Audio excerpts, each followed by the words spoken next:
you already know about that word before, have you ever heard about it? There's a lot of information also on impact. This is an impact-driven program, and this is really relevant for the 3 pillars, but mainly for pillar 2. If you don't manage to have a wide impact, not only for your community, for the research community, but if you don't manage to reach out to society, to end users, it will be very difficult for you to get funded. How do we start? Okay, we have to start with basics, I would say. How do we find the information? Because we'll be talking about Euraxis. Euraxis has the possibility to provide you with services. When you move to Europe, you have the possibility to show you where you have available jobs, for instance, and also has a lot of tools for career development. But what you need to have a look is at the Funding and Tenders portal. This is the main portal where you will find everything. Okay? So there's a link. I know some of you have your laptop with you, and we have printed out for you the topic for you to read. But it is important that you know that this is the main portal that the European Commission uses for all the different programs, and this is where you will find a lot of information, actually the official information that you need to go through.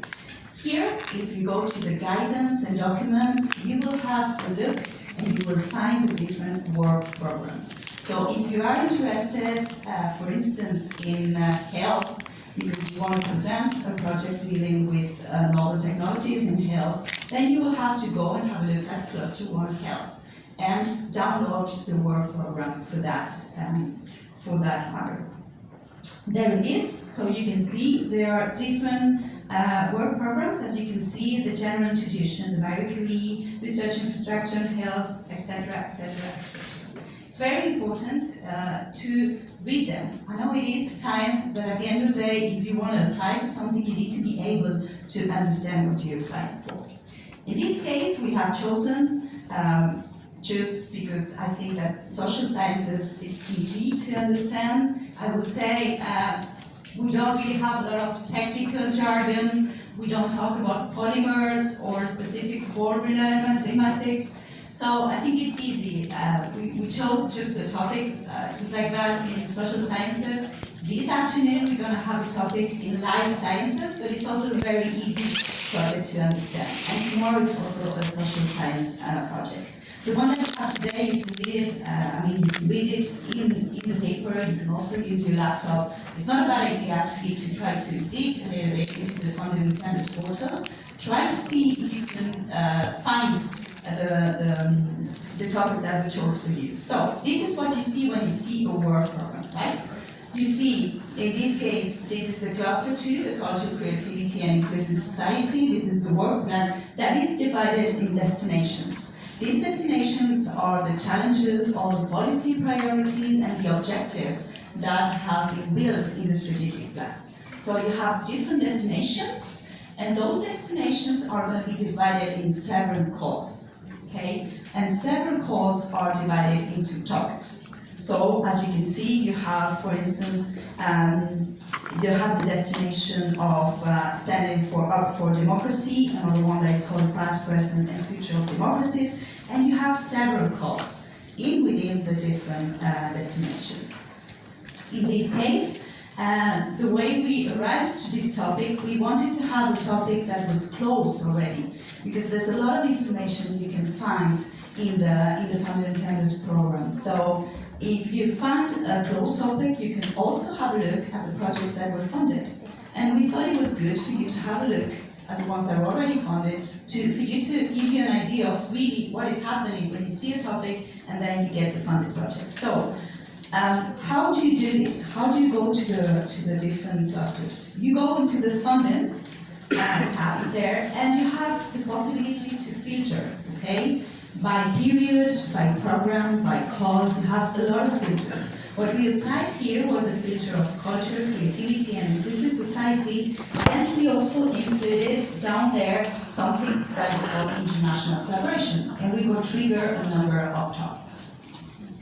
There you have. You see destinations, there are different strategic aspects there, and we clicked onto international cooperation. This is important because if you want to have a look at some topics that have flagged the international cooperation part, you can find them in the portal. So you have the topic with you, a lot of information, okay? So what do you find? You find the type of action. We have mentioned before that you have research and innovation actions, you have innovation actions, you have CSAs, that's coordination and support action.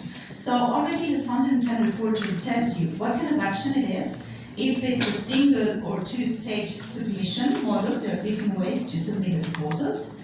When does it open and when does it close? And normally the status there, you can say close, open, or forthcoming. So you know if something is, about to be closed or it's forthcoming, then you still have time to think about it and prepare. You have the topic titles, in this case, projects, politics, and cultures of opposition and democracy, and be identified. You need to read, as we mentioned, and I'm going to leave you now.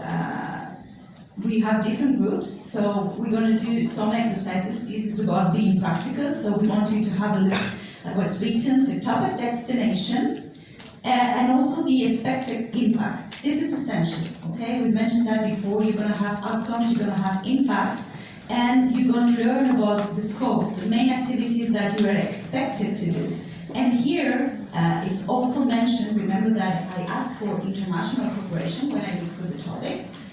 There's international cooperation is encouraged, in particular with countries for the Middle East and North Africa region, okay, due to the topic as such. So the topic will also say, the funding tenders part will also tell you the amount of funds and the number of projects that they intend to grant. So this is also relevant because you have the contribution that is here around from 2 to 3 millions, and you know that you're going to have possibly 3 winners, let's put it that way. Those are the 3 winners. You have the abstracts also of 2 of the winners for you to understand what happened between the topic and the project that was funded. So I think it's good to see real projects funded. So again, we've mentioned impact in many occasions, but it is essential to know that all these policy priorities, strategic orientations are somehow embedded in the work program. And thanks to the project results, then these are going to feed again into specific destination and higher impact. So it will have effect, the project result will have effects, outcomes, and impact at a later stage. Now, I will ask you now for the next 30 minutes, I would like you to work in groups. I would like you to read the topic, try to understand, try to see if you can find the policy background, the expected outcomes, meaning the results outside of the project, when the project has finalized, what this is going to contribute to. Your project is going to contribute to something, there was a challenge, and now you need to define what's going to happen after, and who are the stakeholders involved.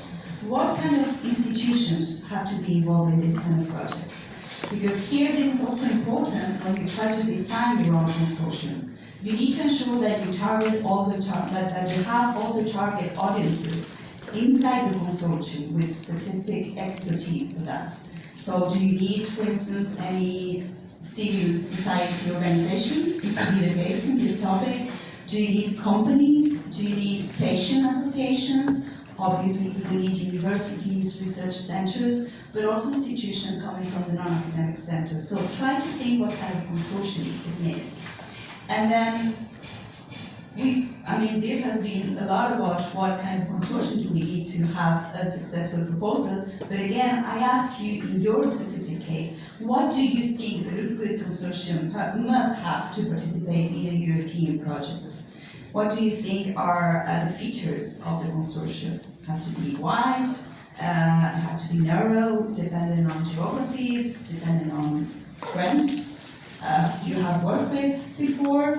Tell us a little bit of your experience when you have participated in previous international or European projects. Okay, so let's take the next half an hour.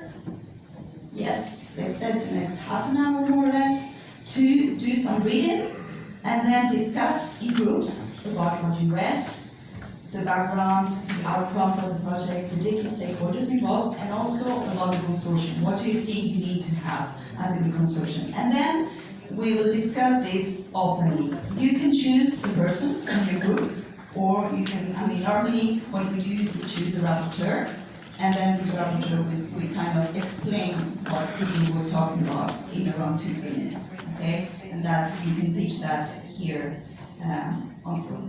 Okay, so the time is yours to start working.